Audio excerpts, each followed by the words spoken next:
সব কিছুতেই তো অনেক বেশি দাম। নারকেলে তো অনেক বেশি, মানে ধরা ছোঁয়ার বাইরে। তো এই নারকেলটা কিন্তু অনেক বড়। এক কথায় ২টা নারকেলের সমান হয়েছে কিন্তু একটা নারকেল। তো আমার মারে কুড়াতে দিছি, তো দেখলেন তো ওই যে আঁচা বের করে ফেলিছে। তারপরও আঁচা বের করে ফেলিছে কুড়াতে কুড়াতে। তারপরও আমার ছেলের কাছে চামচ চাচ্ছে, ওই চামচ দিয়ে বাকিটুকু কুড়াই নিয়ে আসবে।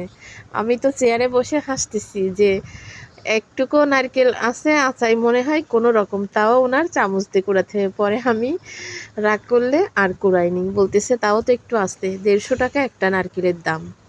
আসলে ইঁচড় খেতে গেলে তো নারকেল লাগবে। তো এখানে আমি ইঁচড় চিংড়ি রান্না করতেছি।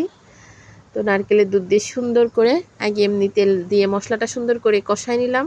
এখানে আদা জিরা গরম মশলা টোটালি মানে গোশে যা লাগে তাই দিয়েই কিন্তু আমি হচ্ছে ইঁচড় রান্না করতেছি। আর ইঁচড় রান্না করতে গেলে কিন্তু এই মশলাগুলো না দিলে কখনোই ইঁচড় খাওয়া যায় না। তো সুন্দর করে মশলাটা আমি কষাই নিয়ে তারপরে নারকেলের দুধ দিয়ে আরেকটু কষালাম। কষাই কিন্তু চিংড়ি মাছ দিয়ে দিলাম। চিংড়ি মাছ দিয়ে আরেকটু নাড়াচাড়ায় এবার হচ্ছে ইঁচড় দিয়ে দিচ্ছি। আসলে আপনাদের কাছে হয়তো মনে হতে পারে যে মশলা বেশি হয়ে গেছে, আসলে কিন্তু মশলা বেশি হয়নি। কারণ ইঁচড় হচ্ছে বুনো তরকারি। ইঁচড়ে যত মশলা নারকেলের দুধ চিংড়ি মাছ যত বেশি দেবেন ততই কিন্তু মজা লাগবে খেতে। ইঁচড়ে কিন্তু একটু মশলা বেশি লাগে। নারকেলের দুধ বলেন চিংড়ি মাছ বলেন মশলা বলেন একটু বেশি লাগে। একদম মাখো মাখো তেল ফুটো ইঁচড় রান্না করা হবে। তো আমি সুন্দর করে ইঁচড়টা কষাই নেব একটু নারকেলের দুধ দিয়ে। আসলে আমার এমন একটা অভ্যাস হয়েছে, জানি না আমি নিজে কেমন রান্না করি, তবে অন্য কারো রান্না খেতে গেলে কিছু কিছু মানুষ আছে মানে তাদের রান্না আমি না দেখি চোখ বন্ধ করে কিন্তু খেতে পারি। আমি যে অনেক বেশি ভালো রান্না করি বা অনেক বেশি রান্না ভালো পারি তা কিন্তু না। তারপরেও কিন্তু এটা আমার বদ অভ্যাস বা বাজে অভ্যাস বলতে পারেন।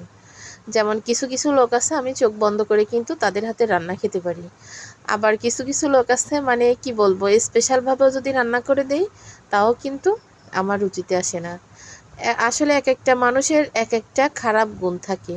আমারও হয়তো এই গুণগুলা খারাপ আছে। তো এইখানে হচ্ছে আমি গরম মশলা ব্লেন্ডার করার সময় দিয়ে দিছি, আর একটু সব রকমের ওই যে মশলা গুঁড়া করা থাকে আর একটু গুঁড়া দিয়ে দিলাম।